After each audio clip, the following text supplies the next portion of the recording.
Hello बच्चों, कैसे हैं आप? उम्मीद करती हूँ आप बढ़िया और एकदम मज़े में होंगे। तो आइए आज के पाठ में खेल का वर्णन किया जाए, खेलों के बारे में जानें। हमारे इस पाठ का नाम है कर दिया कमाल। तो बच्चों, प्रस्तुत पाठ में लेखक ने भारत के राष्ट्रीय खेल हॉकी की प्राचीन एवं वर्तमान स्थिति का वर्णन किया है। कुछ वर्षों पहले चक दे इंडिया नामक एक हिंदी फिल्म का निर्माण हुआ था। इस फिल्म में भारतीय महिला हॉकी की दुर्दशा को चित्रित किया गया है। चित्रित यानी उसके बारे में दर्शाया गया है। सबकी उपेक्षा की शिकार हो रही टीम को दर्शकों ने विश्व विजयी बनते हुए देखा था। फिल्म में यह संदेश निहित था कि जीत का मूल मंत्र है निष्पक्ष चयन, निरंतर अभ्यास, सकारात्मक सोच, आत्मविश्वास और देश की प्रतिष्ठा का संकल्प। यह पाठ उसी फिल्म की पटकथा का कथा रूप है। तो आइए आनंद उठाते हैं इस पाठ का। बच्चों, झूठी बदनामी का दाग किस कदर बेचैन किए रहता है, यह भुक्तभोगी ही जानता है। भुक्तभोगी यानी कि जिसने इसे भोगा हो, वो ही जान सकता है इस बेचैनी और दर्द को। उसकी एक ही तमन्ना होती है कि कब फिर से एक और अवसर मिले और वह अपने आप को निर्दोष और प्रतिभाशाली सिद्ध कर दिखाए। फिल्म चक दे इंडिया, कौन सी फिल्म थी? चक दे इंडिया का कबीर 8 साल बाद ही सही ऐसा अवसर मिलने पर अपने दामन पर लगे देशद्रोही के दाग को तो साफ करता ही है, महिला हॉकी टीम के दामन को भी खुशियों और उपलब्धियों से भर देता है। अपनी ईमानदारी और देश के प्रति निष्ठा को शक की निगाहों से देखा जाना कबीर खान के लिए एक नासूर से कम दर्दनाक नहीं था। अब संयोग से उसे मौका मिला था खुद को इस कलंक यानी कलंकित करने वाला, कलंक से बेदाग साबित करने का। उसे प्रशिक्षक किसे कहते हैं? प्रशिक्षण देने वाला, कोच जिसे इंग्लिश में कहेंगे आप। प्रशिक्षक के रूप में महिला हॉकी टीम को विश्व विजेता बनाना है। कबीर खान इस चुनौती को स्वीकार करता है। कबीर यह जानता है कि एक बार फिर असफल साबित होने पर उसे फिर अपमानित होना पड़ सकता है। जिस टीम को उसे प्रशिक्षित करना है वह अंतर्राष्ट्रीय स्तर पर छोटी मोटी टीमों से भी हारती रही है। वह यह भी जानता है कि चुनौतियां जितनी बड़ी होगी उतना ही वह खुद को सुरुख साबित कर पाएगा। जो टीम इस काम के लिए उसके सामने थी वह किसी की भी हिम्मत तोड़ देने के लिए काफ़ी थी। देश के विभिन्न भागों की हॉकी की ये श्रेष्ठ खिलाड़ी थी, लेकिन एक टीम नहीं बन पा रही थी। वह खुद को भारतीय खिलाड़ी नहीं, पंजाब, हरियाणा, झारखंड, महाराष्ट्र, उत्तर प्रदेश, मणिपुर की खिलाड़ी के रूप में देख रही थी। अपने खेल को लेकर दंभ से भरी थी। अपने सामने दूसरे को किसी तरह का मौका देने के लिए तैयार नहीं थी। यहाँ तक कि अपने प्रशिक्षक के लिए भी उसने मन में कोई लिहाज नहीं था। इस बिखरी हुई, दम से भरी, अनुशासनहीन, अलग अलग लड़कियों को एकजुट, समर्पित और अनुशासित टीम का रूप देना कबीर खान के लिए पहली चुनौती थी। इस काम में कबीर का अतीत भी बाधा बना हुआ था। फिर भी कबीर जानता था कि इन सबको कैसे रास्ते पर लाया जा सकता है। उसका पहला सबक अनुशासन का था। जो भी खिलाड़ी अनुशासन तोड़ती उसे मैदान से बाहर कर दिया जाता। इस व्यवस्था के विरुद्ध पहला विरोध किया बिंदिया नाइक ने, जो इन सब में सीनियर खिलाड़ी थी। वे अग्रिम पंक्ति में ही खेलना चाहती थी। अग्रिम यानी कि आगे की, सबसे आगे की पंक्ति में। वो चाहती थी कि मुझे सबसे आगे की पंक्ति यानी कि लाइन में ही खेलना है, जबकि कबीर के अनुसार वरिष्ठ खिलाड़ी होने के नाते हाफ लाइन में वे ज़्यादा योगदान दे सकती है, विपक्षी टीम पर अच्छे हमलों की योजना बना सकती है। बिंदिया नहीं मानी और मैदान से बाहर कर दी गई।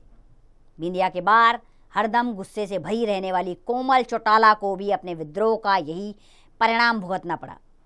कबीर को इस बात का डर नहीं था कि सब उसके खिलाफ एकजुट हो जाएंगी, क्योंकि अगर वे इस कारण भी एकजुट होती हैं तो यह बहुत छोटी कीमत है। इस एकजुटता का सबूत कबीर खान को उस दिन मिला जब एक रेस्टोरेंट में खाने के दौरान कुछ लड़कों ने लड़कियों से बदतमीजी करने की कोशिश की। उस मौके पर सब लड़कियों ने मिलकर उन लड़कों की पिटाई कर दी। लेकिन चुनौतियां अभी कम नहीं हुई थी। विश्व कप में जाने से ठीक पहले हॉकी संघ का फरमान आ गया कि टीम विश्व कप के लिए ऑस्ट्रेलिया जाने लायक नहीं है। कबीर की कोई बात सुनने के लिए वे तैयार नहीं थे। कबीर ने आखिरी दाव के रूप में प्रस्ताव रखा। कि इस टीम का एक मुकाबला पुरुषों की टीम से रखा जाए। हमारी टीम जीती तो भेजें, वरना नहीं। मैच हुआ। मध्यांतर यानी कि बीच में, मध्यांतर तक पुरुषों की टीम 3-0 से आगे थी, यानी कि पुरुषों ने 3 गोल दागे और महिला टीम एक भी गोल नहीं कर पाई। मध्यांतर में हॉकी संघ का प्रतिनिधि आकर सुना भी गया कि हॉकी स्टिक उठाना चूड़ी पहनने वाली इन लड़कियों से बस का नहीं है। अर्थात उसने कहा कि इन हाथों में चूड़ियां अच्छी लगती हैं, हॉकी स्टिक नहीं। और इस बात ने लड़कियों में जैसे बिजली का संचार कर दिया। अर्थात लड़कियां इस बात को लेकर क्रोधित हो गई।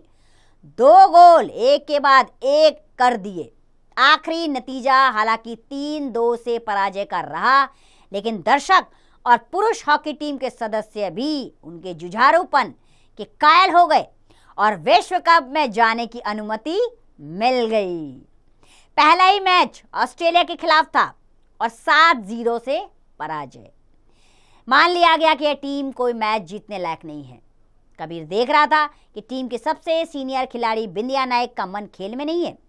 उसकी शिकायत यह भी थी कि उसके होते हुए विद्या शर्मा को कैप्टन बना दिया गया था। अगले मैच में कबीर ने बिंदिया को बाहर बैठा दिया।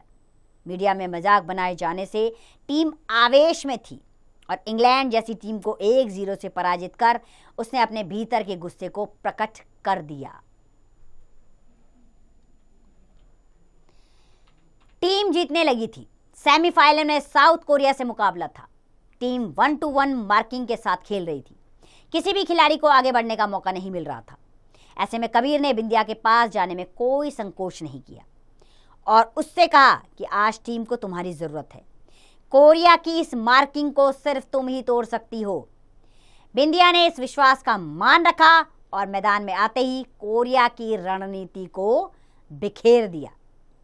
उनकी समझ में कुछ नहीं आ रहा था और भारत फाइनल में पहुंच गया। यह मुकाबला एक बार फिर ऑस्ट्रेलिया के साथ था। कबीर एक बात शुरू से ही देखता आ रहा था कि अग्रिम पंक्ति की प्रीति और कोमल एक दूसरे से आगे निकलने की होड़ में गेंद एक दूसरे की ओर बढ़ा ही नहीं रही थी, यानी कि वो एक दूसरे को गेंद पास ही नहीं कर रही थी।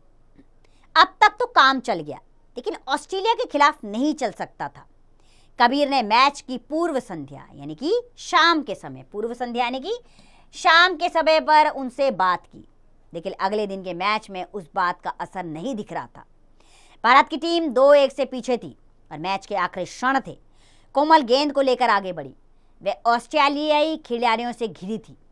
गोल के पास पहुंचते ही उसने प्रीति को जोर से आवाज दी और गेंद उसकी तरफ बढ़ा दी।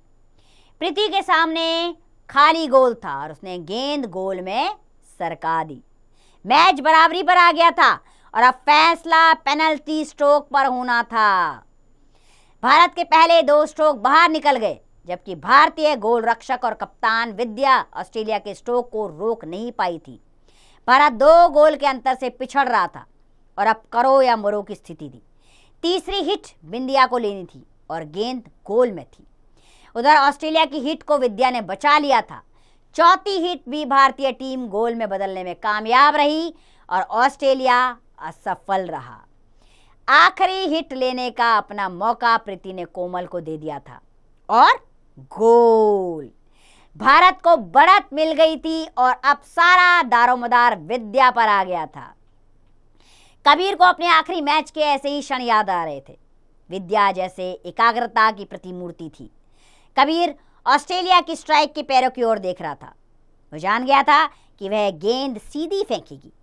एक क्षण के लिए विद्या की कबीर से नजरें मिली, संकेत मिल गया और अगले क्षण गेंद विद्या ने रोक ली। भारत बना विश्व चैंपियन। वह हो गया था जिसकी किसी ने कल्पना भी नहीं की थी। मीडिया कबीर की जय जयकार कर रहा था, लेकिन कबीर सोच रहा था कि पिछले 8 सालों से वह जिस तकलीफ से गुजरा है, क्या इससे उसकी भरपाई हो सकेगी। तो बच्चों, सुरेश उनियाल द्वारा लिखित ये पाठ फिल्म पर आधारित पटकथा का पूर्ण लेखन है। आइए एक बार लेखक का परिचय ले लेते हैं। तो श्री सुरेश उनियाल जी का जन्म उत्तराखंड राज्य की राजधानी देहरादून में 4 फरवरी 1947 में हुआ था। कई वर्षों तक नेशनल बुक ट्रस्ट के संपादक विभाग में कार्य करने के बाद टाइम्स समूह की सारिका, दिनमार्क पत्रिकाएं और संध्या टाइम्स जो समाचार पत्र है से वो संबंध रहे। आपने रोमारोला का भारत और कई अन्य पुस्तकों का हिंदी अनुवाद किया। ये कल्पना लोक नहीं जो कहानी संग्रह है के लिए हिंदी अकादमी हिंदी से पुरस्कृत हुए। इनकी अन्य प्रमुख रचनाएं हैं दरअसला, कहीं कुछ और आदि।